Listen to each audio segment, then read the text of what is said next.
आप देख रहे हैं IAK न्यूज।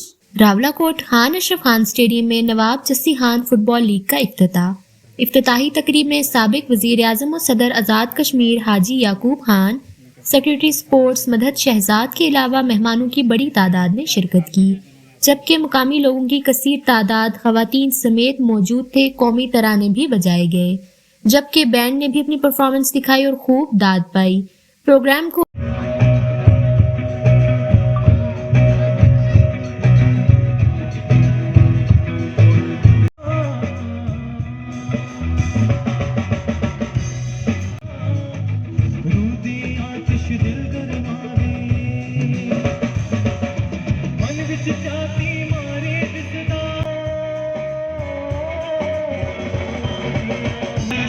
सारे शौक गजंदा जिंदगी तालब देने कंगाल सारे। इमरान और सोबी इमरान ने होस्ट किया। फुटबॉल के खिलाड़ियों को शील्ड भी दी गई। इस लीग में 8 टीमें हिस्सा ले रही हैं। फाइनल पर बड़ा प्रोग्राम मुनक्किद किया जाएगा। नाम रखा था उस वक्त मैंने सोच समझ के आदत सातम सारे, ये खान अशरफ खान स्टेडियम रखा था।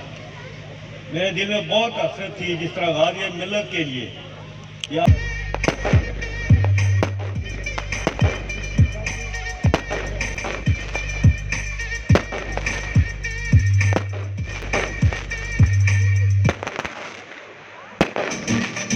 देखते रहिए IAK न्यूज।